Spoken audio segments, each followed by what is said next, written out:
प्रिय साथियों, हाँ, आज विरासत संरक्षण की श्रृंखला में डॉक्यूमेंटेशन का जो कार्य चल रहा है उसके लिए मेक्सर के प्रतिष्ठित प्रोफेसर हनुमानाराम जी ईसरान से मैं आपको रूबरू कराने जा रहा हूँ। आप थली अंचल में ग्रामीण प्रवेश में पले बढ़े और आपकी प्रारंभिक शिक्षा रतननगर में हुई। उसके पश्चात लोहिया महाविद्यालय, डूंगर महाविद्यालय और राजस्थान के पोस्ट ग्रेजुएट कॉलेज के प्रिंसिपल पद से आप रिटायर हुए। आपने सेवा काल के दौरान विभिन्न विश्वविद्यालयों में board of studies, board of management के आप सदस्य रहे और आप इंग्लिश के एक ख्याति प्राप्त प्राध्यापक होने के साथ साथ आप लोक कला, लोक संस्कृति उस पर भी आपका पूरा कमांड है, क्योंकि आपके नियमित आर्टिकल्स में फेसबुक पे, सोशल मीडिया पे मैं देखता रहा हूँ और आपकी जो लैंग्वेज है बहुत ही इम्प्रेसिव है। और चूँकि रतननगर में जो हवेलियाँ बनी उनकी नींव में पत्थर मेक्सर की खदानों से ही लगे और आसपास के गांवों से जो बच्चे जो रतननगर में पढ़े उनकी नींव मजबूत करने में रतननगर का ही हाथ है। तो वाइस वर्सा दोनों का काफ़ी योगदान है। तो मैं आपसे रिक्वेस्ट करूंगा कि आप अपने गांव का परिचय देते हुए इस साक्षात्कार को आप प्रारंभ करें। सर्वप्रथम तो मैं डॉक्टर केसी सोनी, जो कि लोहिया महाविद्यालय चूरू में हमारे प्रिय विद्यार्थी भी रहे हैं, उनको धन्यवाद देता हूं कि उन्होंने विरासत संरक्षण की दिशा में एक बहुत बड़ा काम करते हुए रतननगर के इतिहास, कला, संस्कृति इनको संजोने की दिशा में एक जुनून के साथ काम कर रहे हैं। रतननगर की बसावट, जैसा कि आप सब जानते हैं, जून 1861 में हुई। उससे पहले रतननगर से पश्चिम दिशा की ओर लगभग 3 किलोमीटर दूर मेक्सर गांव स्थित है।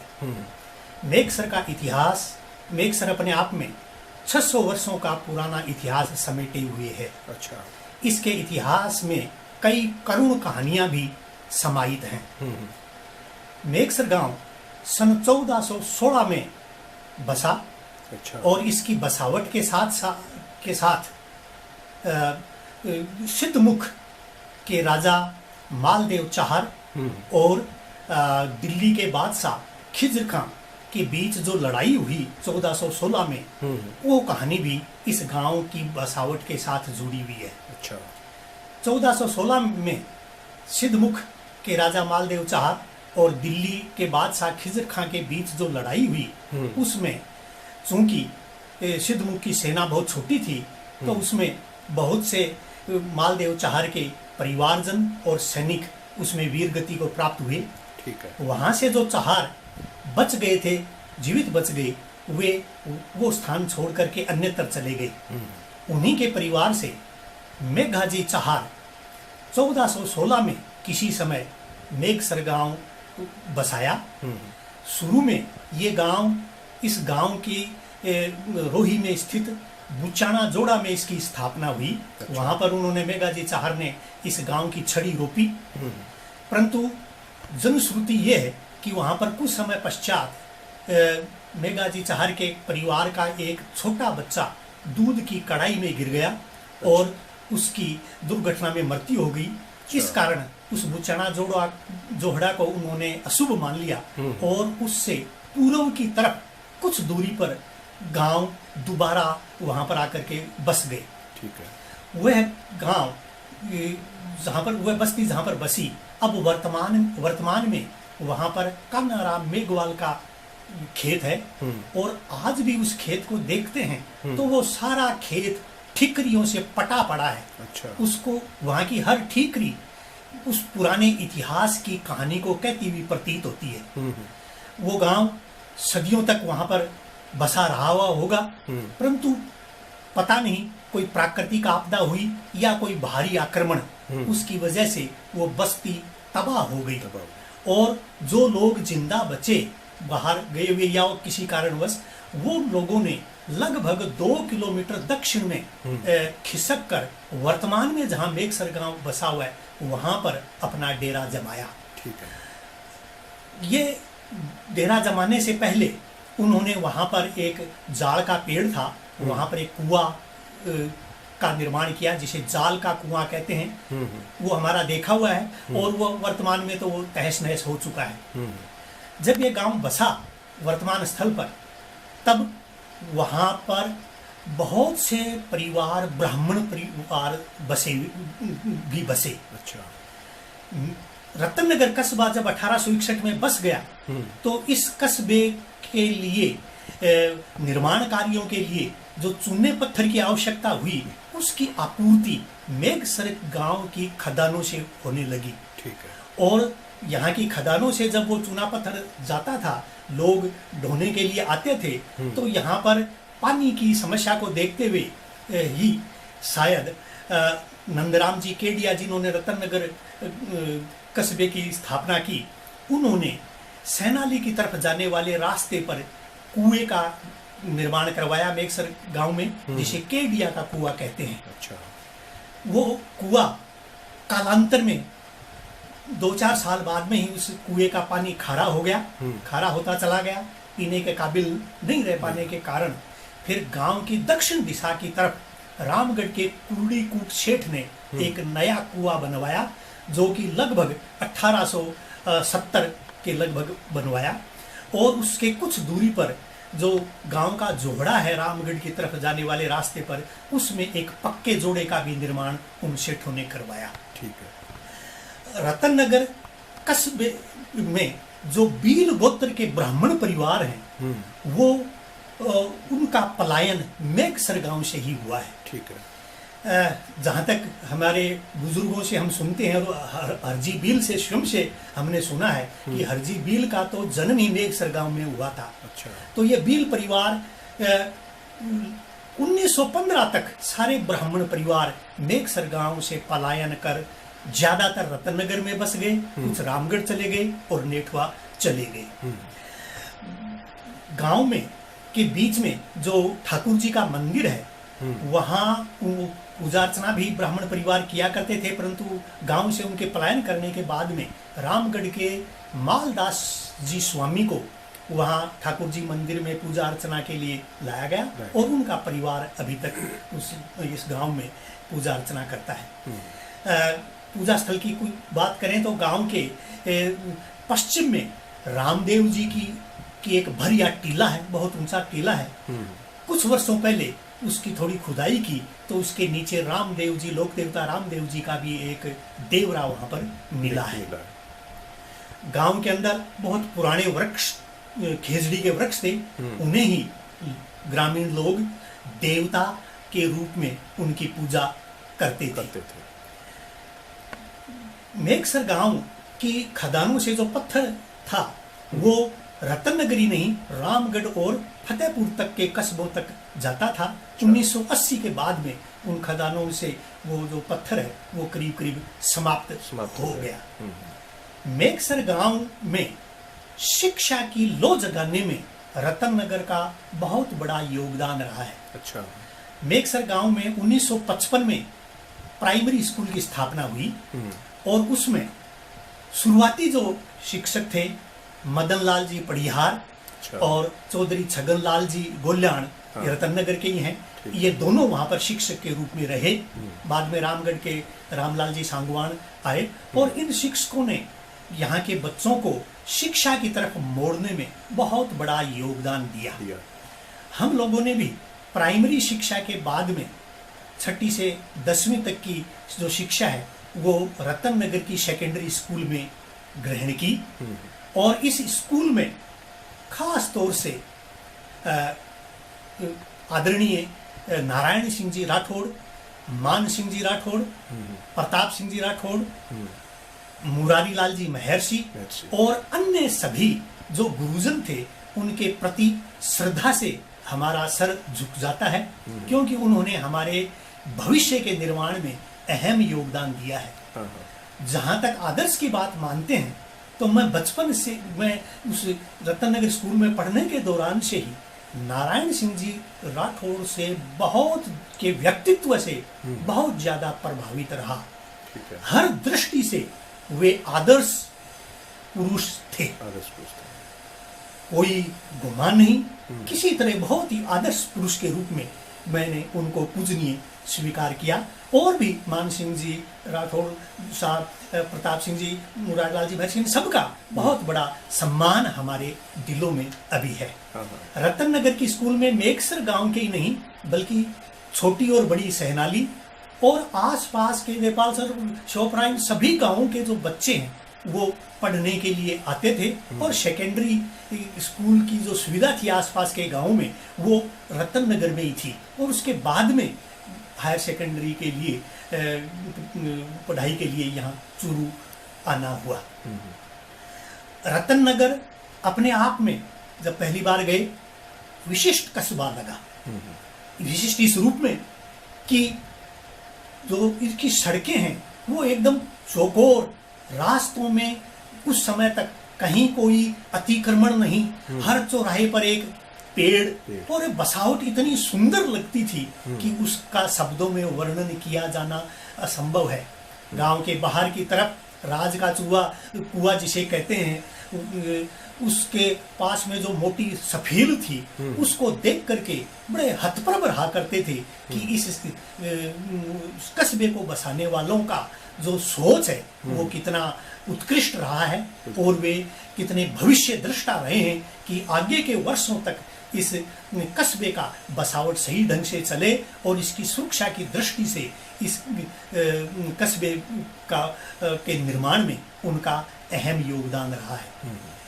तो ये कहा जा सकता है कि रतन नगर ने अपने आसपास के गांवों के लोगों को शिक्षा देने और कुछ रोजगार सुलभ करवाने में योगदान रहा है। और इस योगदान के प्रति हम आभारी सदैव रहना चाहिए। हमारी जो विरासत है, चाहे वो शहर हो, कस्बा हो, गांव हो, उस विरासत के प्रति आदर का भाव रहने से ही हम अपने आगे आने वाले पीढ़ियों को उनसे अवगत कराएं। ये एक बहुत बड़ा योगदान माना जा सकता है। वापस गांव मेघसर की बात करूं तो मेघसर पहले देपालसर जागीर प्रथा के अंतर्गत मेघसर गांव देपालसर के अधीन था। बाद में जागीरदार जो भाई थे उनमें भाई बंटवारे के हिसाब से बनीरोत राजपूतों का एक परिवार मेघसर गांव में आकर के बस गया और वो जागीरदारी का काम उन्होंने किया। मेघसर गांव के बीच में स्थित स्थापत्य कला की दृष्टि से एकदम बेजोड़ और उत्कृष्ट भित्ति चित्रों से युक्त एक गढ़ है। ये गढ़ हवेली नुमा है। अपनी आसपास के गांव में अपनी विशिष्ट पहचान रखता है।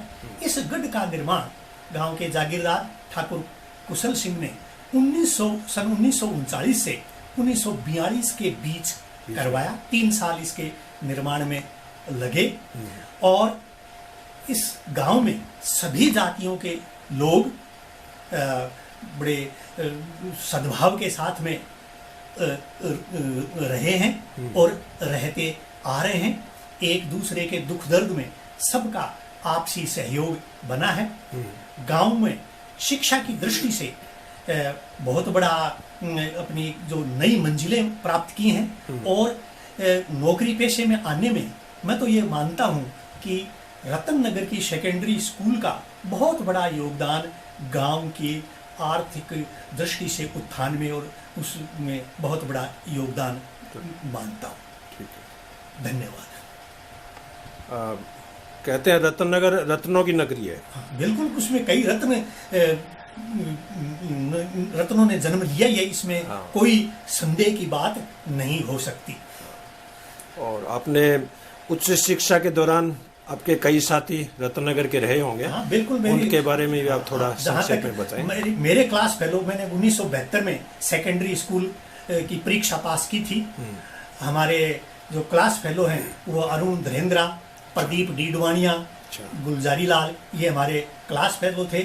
और थोड़ा सा बताते हुए संकोच तो हो रहा है, परंतु 1972 में जो गांव के किसी लड़के की जो फर्स्ट डिवीजन है वो मेरी आई थी, तो उस वजह से काफ़ी गुरुओं को भी, हमारे गुरुजनों को भी बहुत बड़ी खुशी हुई और काफ़ी आत्मसंतुष्टि भी सबको हुई। और उसके प्रति पीछे जो आने वाली पीढ़ी है गांव में, उनमें भी जो पढ़ रहे थे बच्चे, उनमें भी एक प्रेरणा जगी कि किसी तरह हम मेहनत करते हैं तो फर्स्ट डिवीज़न आ सकती है। ये वो दौर था जब सेकेंडरी में फर्स्ट डिवीज़न बिरले लोगों के ही आया करती थी। तो उसमें हमारे व्यक्तित्व निर्माण में निश्चित रूप से रतन नगर का बहुत बड़ा योगदान रहा है। और अब जब मेक्सर से रतन नगर जाते थे तो आवागमन के क्या साधन होते थे? वो दौर अलग तरह का दौर था। बिल्कुल सभी बच्चे पैदल आते थे। और मैं आपको बताना चाहूँगा कि हम जो बच्चे वहाँ से आते थे, छठी क्लास के अंदर, या आप यूँ समझ लीजिए एक तरह से 11 साल का 12 साल का ही बच्चा होता है, तो छोटे छोटे बच्चे होते थे। एक तरह से बस्ते के अंदर किताबों का और कॉपियों का बोझ लेकर के चलते थे। और विशिष्ट बात यह है कि ज़्यादातर बच्चों के पास में पहनने के लिए जूते उस समय उपलब्ध नहीं होते थे। सर्दियों में तो कोई दिक्कत नहीं आती थी, करीब करीब बच्चे एकदम नंगे पैर ही स्कूल जाते थे, नंगे पैर ही आया करते थे। धूप के अंदर कुछ बच्चे ऐसे थे जिनके पास में नहीं हो पाती थी, और वो रास्ते के अंदर कच्चा रास्ता होता था, धूल भरा रास्ता, और उसमें दौड़ करके एक जांटी से दूसरी जांटी तक दौड़ करके जाते थे, और उसकी छाया के अंदर थोड़ा रुक जाते थे और फिर दौड़ लगा करके वहां जाते थे। पहनने के लिए गांव के बच्चे के पास में सिर्फ स्कूल जाने की एक कमीज और एक पायजामा ही, सफेद पायजामा होता था, जिसको 7 दिन बाद में रविवार के दिन धोते थे। और उसमें लोटे के अंदर, पेंदे वाले लोटे में आग के अंगारे डाल करके उसकी प्रेस करके रखा करते थे। स्कूल से बाहर निकल करके, रतन नगर कस्बे से बाहर जब निकल जाते थे, तो अधिकांश बच्चे, करीब करीब सभी बच्चे, अपना जो शर्ट था वो खोल करके कंधे पर डाल लेते थे। बड़ा वो एक ज़माना इस तरह का था जब हर एक व्यक्तियों के पास में आर्थिक संसाधन बहुत कम थे, और वो जीवन बड़ा कष्टों से भरा हुआ जीवन होता था। आज की पीढ़ी उस कष्टों के बारे में वो नहीं जानती है। मेक्सर में एक चिल्का भर टिब्बा के नाम भी सुना है, उसके बारे में जरा बताएं। के उत्तर साइड में एक बड़ा ऊंचा टीला है, जो इन्हें हरजी जो बील है उन्हीं के खेत की ऊंचाई पर स्थित है। सुना जाता है, जनश्रुति है कि उस समय पुराने जमाने में जो बस्तियों पर आक्रमण होते रहते थे, पिंडारी लुटेरे आते रहते थे, तो वहां पर कोई सूचना देने के लिए कोई व्यक्ति तैनात रहते थे, और वो सूचना देने का उनका जो तौर तरीका था वो भी कोई अजीब होता था। वो एक कांच रखते थे और वहां से ऊंचा खड़े होकर के गांव की तरफ एक चिल्का, जिसको रिफ्लेक्स कहते हैं, वो कर दिया करते थे, कोई भी खतरे को भांप करके, और लोग सचेत हो जाया करते थे। इसलिए कहा जाता है कि उस ऊंची भर का नाम, जहाँ से चिल्का दिया जाता था खतरे का आभास देने के लिए, उसको चिल्का भर नाम पड़ गया। गांव के बीच में एक बुर्ज भी थी पुराने जमाने में, वो बुर्ज अब तो नष्ट हो चली है, सुरक्षा की दृष्टि से बनाई हुई थी। तो वैसे गड्ढों में 4 बुर्ज होती है, लेकिन मेक्सर में एक ही बुर्ज है। इसके ये कोई प्रतीक के रूप में है या वो कैसे? छोटी प्रतीक के रूप में थी। जो गढ़ है, उस गढ़ में गढ़ है, वो हवेलीनुमा गढ़ है, हवेलीनुमा है। उसमें उस जो पारंपरिक गढ़ है, उस संरचना में वो गढ़ नहीं है। परकोट बिल्कुल बाकायदा हवेली, बंद हवेली जिसको कहते हैं, बंद हवेलीनुमा गढ़ है। अच्छा। और वो उसके पास पड़ोस वाले जो परिवार है, जागीरदार परिवार, उसमें वो बुर्ज थी। बुर्ज है। और इसमें बताते हैं कर्नल आर्नोल्ड ने एक बार अटैक किया और इस बुर्ज को तोड़ के चले गए। ये उस तरह की इसकी जानकारी, पुख्ता जानकारी तो मेरे को नहीं है, परंतु सुना जाता है कि उस समय कई तरह के आक्रमण होते रहते थे, और उस आक्रमण वो के दौरान इस तरह की घटनाएं और भी जगह हुई होंगी। और गांव में कोई जुझार जी का भी कोई हाँ, प्रतीक हमारे है कोई? गांव में हमारे गांव की जो लोकेशन है वो बड़ी इस तरह से में खास है कि रतन नगर जो कस्बा बसा 1861 में, उसके गांव का जो रकबा था, उस रकबे का जो पूर्वी हिस्सा है वो पूरा का पूरा रतन नगर को दे दिया गया। अच्छा। इसलिए रतन नगर के खेत हैं वो हमारे गांव की एकदम सीमा से सटते हुए हैं, बॉर्डर से वो एकदम टच कर रहे हैं। अच्छा। पूर्वी जो हिस्सा पूरा है वो रतन नगर में दे दिया गया।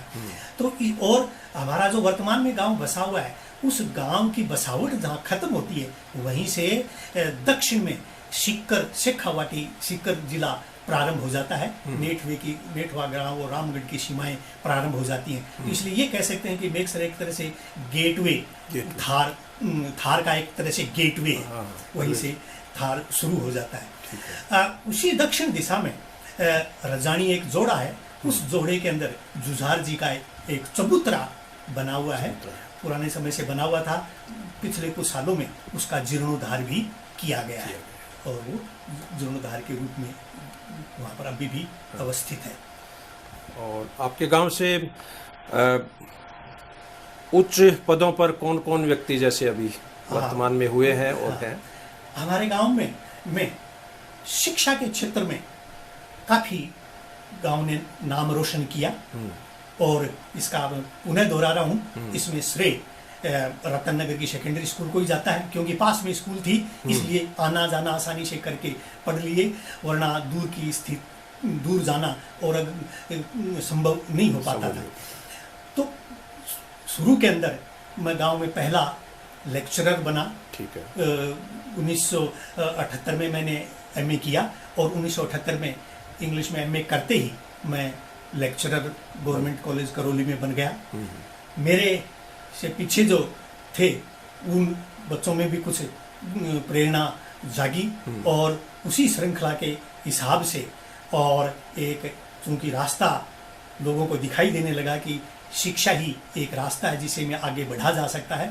और उसके बाद में मेरे से करीबन 2-3 साल बाद नंदलाल सिंह रणवा जो था वो भी बोटनी में लेक्चरर बने और फिर उसके बाद में वो भी लोहिया कॉलेज चूरू में रहे और फिर सीकर सेटल हो गए और वो भी सेवानिवृत्ति के समय प्राचार्य पद से प्रिंसिपल पद से सेवानिवृत्त हुए।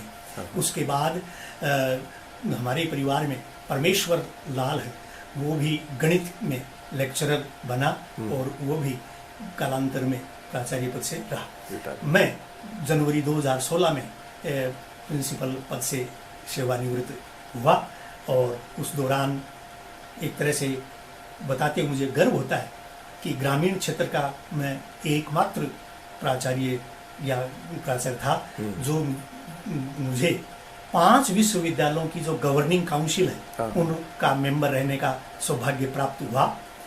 शुरू में मैं महाराजा गंगा सिंह विश्वविद्यालय में बोर्ड ऑफ मैनेजमेंट और डीन आर्ट्स फैकल्टी रहा 3 साल तक। उसके बाद मैं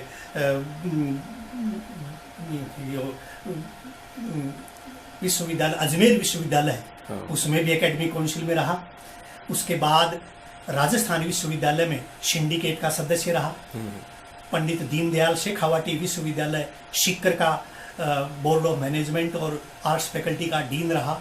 और इसी के साथ ही मैं बीकानेर में जो कृषि विश्वविद्यालय है स्वामी केशवानंद कृषि विश्वविद्यालय उसमें भी बोर्ड ऑफ मैनेजमेंट का सदस्य रहा। इस तरह 5 विश्वविद्यालयों में की जो गवर्निंग काउंसिल है उसमें वर्षों तक काम करने का गौरव मुझे प्राप्त हुआ।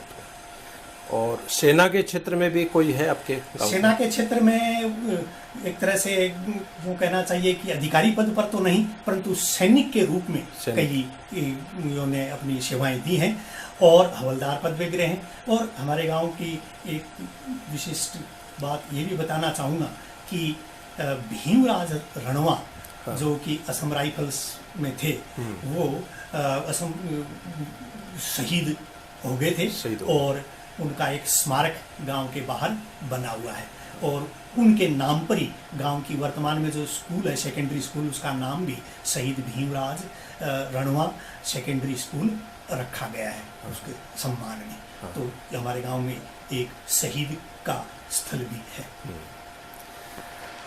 आपके संवाद से ऐसा लगता है कि रतन नगर और मेघसर दोनों ही रत्नों की नगरी है। Thank you. ये तो और आपका आपने कई अनछुई अनसुनी बातें आपने साझा की और शुक्रिया, खास तौर इसके से लिए सोनी जी का शुक्रिया, आपका शुक्रिया करता हूँ कि उन्होंने मुझे ये अवसर दिया। और एक तरह से यूँ कहना चाहिए कि गांव और रतन नगर के प्रति जो आभार है वो व्यक्त करने का ये सुअवसर प्रदान किया। धन्यवाद। और इसी के साथ में आपने अपना मूल्य समय इस व्याख्यान के लिए दिया, इसके लिए मैं आपका हृदय से आभारी हूँ। धन्यवाद। Thank you.